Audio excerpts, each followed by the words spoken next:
Sa iba pang balita, tiniyak ngayon ng pamahalang lungsod ng Maynila ang pagkakaloob ng tulong para sa mga biktima ng sunog sa Santa Cruz, Maynila kahapon.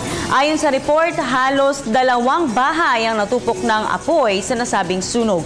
Yan ang tinutukan ng aming kasamang si Ria Fernandez. Pasado alas 10:40 ng umaga nang ideklarang fire out ng Bureau of Fire Protection Metro Manila ang sunog sa Oroqueta Street sa Santa Cruz, Maynila. Before 5 a.m. ng umaga, reported dito nag-tap in. Ang inabot ng Task Force Charlie. Ito, hanggang 10:40, na-fire out na ito, Niloyo 6. Matapos ang fire out, sinimulan agad ng BFP ang overhauling katuwang ang mga biktimang residente. Sa kalagitnaan ng kanilang pag-aayos, na-aksidente ang isa sa mga volunteer na agad namang binigyan ng paunang lunas. Yung pader, inaano namin sa baba para bubagsak, maabot pa rin yung bagsak niya. Okay. Habang nag-aayos ko.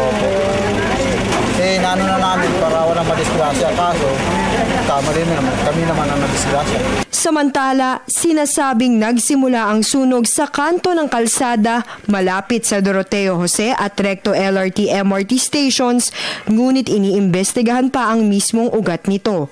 Sinasabing isa sa mga bahay sa kaling ito ang pinagmula ng sunog. Tinutukoy pa hanggang ngayon ang sanhi nga ng sunog. Ayon sa iba, nanggaling ito sa naiwang galan at may mga nagsasabi ding dahil ito sa jumper ng kuryente. Mabilis nilamon ng apoy ang halos 200 tahanan na may halos 500 pamilya. Kaya nakaalerto ang BFP para sa posibleng pagkalat nito hanggang sa Dr. Jose Fabella Memorial Hospital at Manila City Jail na kapwa malapit sa lugar ng insidente. Sa ngayon, inaalam pa kung ilan ang nasawi kung meron man at nasaktan, maging kung magkano ang halaga ng kabuuang pinsala.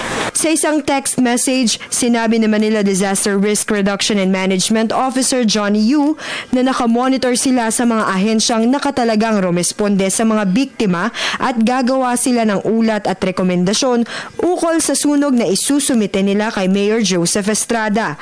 Bukod dito, sinusubaybayan din ng social welfare ng lungsod ang pagkain at pansamantalang tahanan ng mga biktima, habang magbibigay naman ng tulong medikal ang kanilang health department.